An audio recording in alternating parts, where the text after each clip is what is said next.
Hello everybody, it's time for another quick update. So here's our parts car. I'm showing you this car because hopefully for not much longer it will be able to run under its own power. It does have some excellent attributes to it. One is this awesome aftermarket exhaust, which we'll be using. The second is it's pretty rust free. It came from California. Was in Buffalo for a bit. Not as nice as the other one, but it is not horrible. It has these crazy plasti dipped chrome illusion wheels. These will likely end up being either our primaries or backups, depending on if I go through and buy some expensive-ish wheels from Tire Rack or not. But oh yeah, people love the fact that it's ratchet strapped for the two doors because the mechanisms were broken. But that's that. I don't know if you guys have seen our trailer before. A lot of you probably haven't. Tim and I bought this a while back. It used to have a seat on the top observation deck that spun around.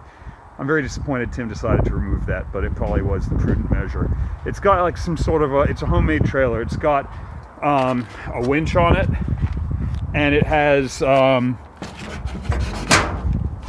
this big compartment that holds a lot of spares, and it has a generator built in. So it's a pretty cool trailer. A couple tire rack rows on the top back here. Could use another coat of paint probably soon. The ramps that come off and bolt on. Nothing exotic, but we got it for a great deal, and it hasn't needed a lot of work. Back to the real race car. Here you can see Tim removing the suspension. He's we've spent a lot of this weekend dedicated to the interior and suspension removal. If I show you the inside of the car, you can see it's looking a lot wider than it used to. The roof color kind of shows, well, you can't see it well, but the roof color shows kind of like it was the outside original color until now. But we have removed so many bolts, heads, and cleaned up so much. The seam welding's there from last time. The doors are pretty much gutted out and super lightweight. We gotta work a little bit more to get this finished. I'm hoping to be done with this by at least the end of next weekend. Hi, Benny. Benny, the dog, says hi. I mean, here's the progress. Tim was just working on this a little bit before. The trunk. Come along good. I mean, we're getting there. We got the only real rust on the car is right here on this little beam. We can either cut that from the white car, fill it, or not care. Probably not care for the first race would be what I think is going to happen. I installed one of our eBay tow hooks just to make sure it would fit. Looks good. Our parts supply is really filling up here. We got a whole cabinet now full of various things. The manual power steering rack I talked about earlier.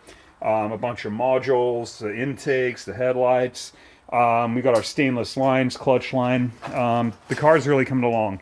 Here's the bad part of this weekend. So here you can see the rear lower arm, and this axle will not come free. It just will not. We rented the puller from Advance and put all the pressure in the world on it using somewhat not great methods, but nobody died, of torquing it. It was skipping threads at the end. So we're done here. We have to give up. It has defeated us. Heat, penetrating oil, extreme pressure, not happening. So that's gonna get taken to a shop and pressed out. Probably someone will use oxyacetylene and then stick it in a vise and pop it out in 2 seconds and make us feel stupid, but such is life. Update on springs and shocks. We've decided we are going to go with Bilstein 8 Pluses, which are the best option for a non-adjustable, which is required for the series. We're probably going to run the H&R springs with it. The ones you're looking at right now will be our backup set. Those are I bought them when I had my convertible E36, and it was just they were never used. They were just kind of spares, or if my front ones blew out, I got them for a good price. So that's kind of where we're at. I mean, not a whole lot that looks impressive compared to what I've shown you in the last couple weeks, but we are slowly getting there. We have an update from our cage guy. He says that the cage will be is being packaged up, if not packaged, which means it should be shipped.